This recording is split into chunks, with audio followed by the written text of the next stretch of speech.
You're watching Newsday TV. Thanks for joining us. I'm Ken Bufa. The town of Babylon is restricting access to a popular beachfront park. Now, the town is banning non-residents from Venetian Shores Park in Lindenhurst, citing safety concerns and growing crowds. Now, the ban includes going to Catch, a restaurant that hosts live music. The changes will be in effect through Labor Day. And EPA Administrator Lee Zeldin was on Long Island today speaking about battery storage facilities.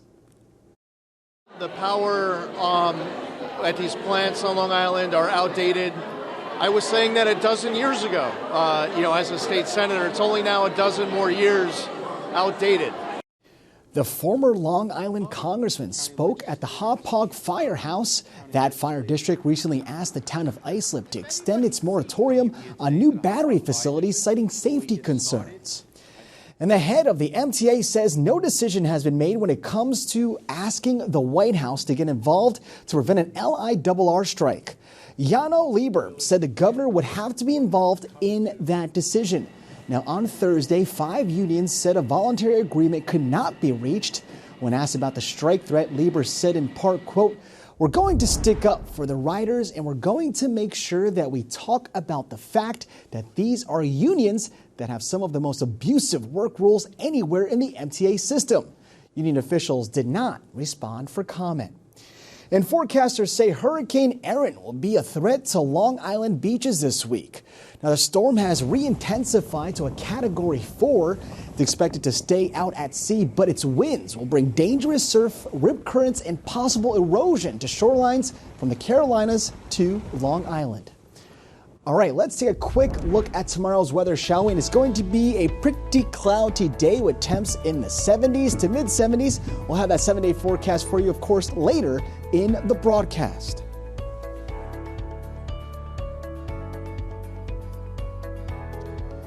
And today was move-in day for students at Stony Brook University.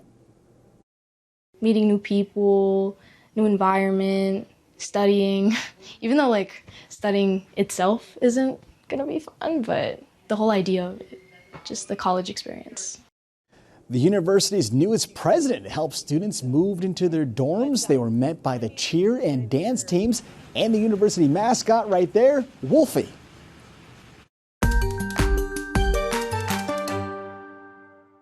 Only in Newsday, some families on the East End are suing over an alleged real estate scam that could leave them homeless.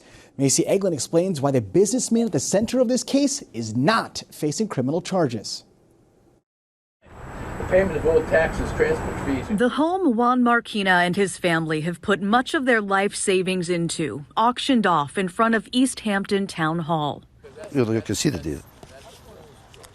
The deed is under my name and sold by Sullivan. This despite a substantial down payment and payment plan with real estate investor Michael O'Sullivan. The family says they had no idea the home was actually in foreclosure. They're among 10 Latino families suing O'Sullivan, alleging he defrauded them by falsely representing the status of the properties. Mal porque, ese dinero lo he estado prácticamente botando.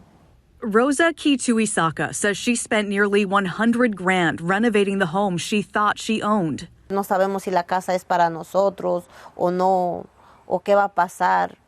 Entonces vivimos eso como pensando hasta cuándo. ¿Cuándo vamos a tener una respuesta que ya? The deed for her $475,000 home in East Hampton initially wasn't recorded until she got an attorney involved. A title search turned up nearly $225,000 in liens and an undisclosed mortgage. Now she faces foreclosure and the loss of her down payment. A Newsday investigation found multiple complaints against O'Sullivan filed with East Hampton police. Since 2016, at least 17 buyers have sued, alleging fraud and breach of contract in deals in which they've paid over $5 million. I was astonished at how blatant the crimes that were being committed occurred.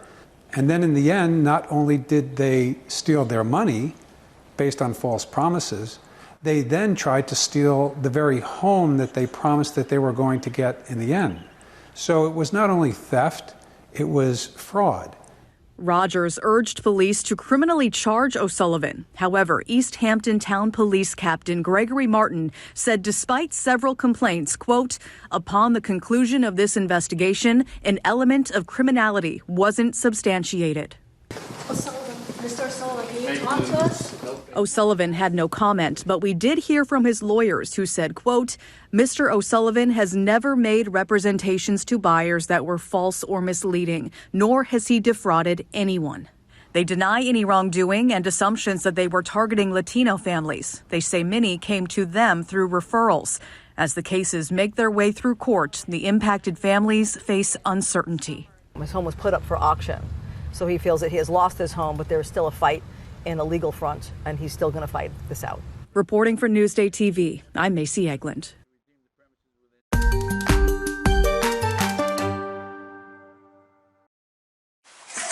Stephen Fask never thought much about the cost of pouring a glass of water, or even watering his lawn.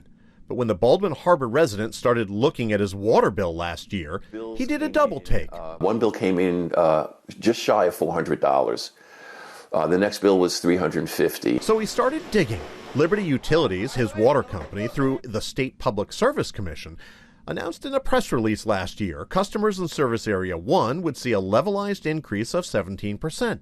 But Fask, a retired financial analyst, had his doubts. The numbers looked a little bit askew. He crunched the numbers and found he was right. The actual increase he and other residential customers were paying was 27% for part of 2024, and then another 15% starting in the spring of 2025. Compounded, the bills went up by 43%, which is astronomical. The PSC says with a levelized increase, some municipal customers might pay less, and others, like residential customers, might pay more. Newsday reporter Mark Harrington, who investigated Fask's claims, says the higher rate increase was published, but may not have been properly communicated to residential customers.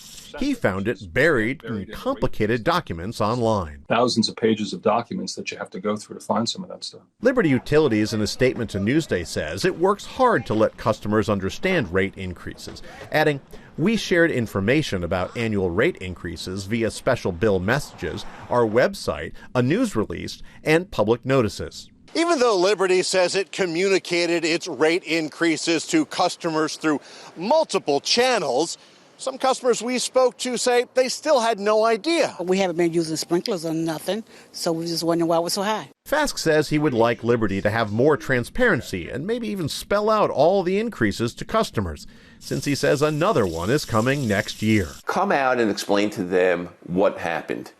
That's the communication that should happen right now, if nothing else. In Baldwin Harbor, Andrew Enger, Newsday TV.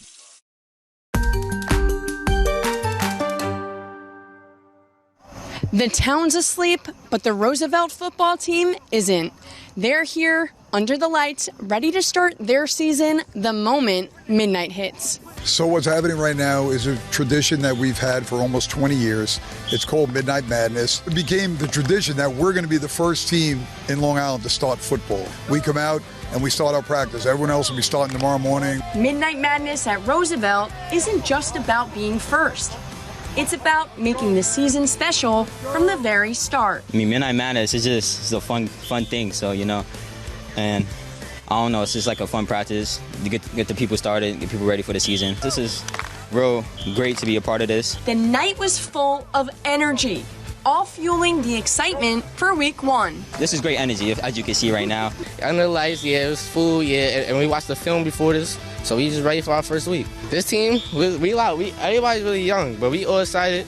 We ready to show what's really Roosevelt football. Well, the kids are just excited to start the season. I said, don't let the gray fool you, because I'm just as excited as a young coach. And, I love football. And for Vito, the game is only part of the lesson. Roosevelt's a special place. I just feel that, it's something that they deserve too. Our kids deserve to do some special things, so we've been doing that. Jolie Katzen, Newsday TV.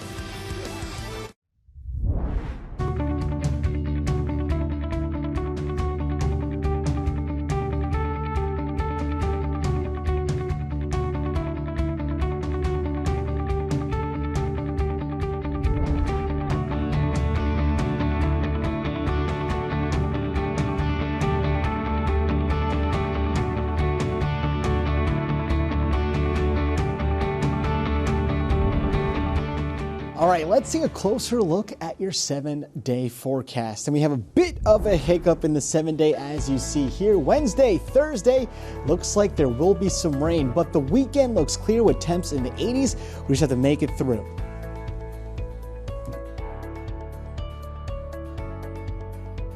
Long Island weather is brought to you by Sun Nation Energy, helping Long Island homes and businesses save with solar for over 20 years.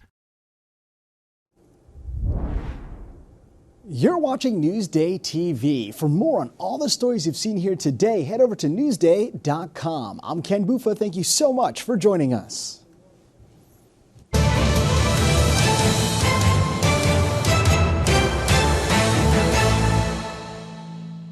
Enjoy Newsday TV from the comfort of your own home. Watch Newsday TV on your favorite streaming service. Newsday, covering Long Island like no one else can.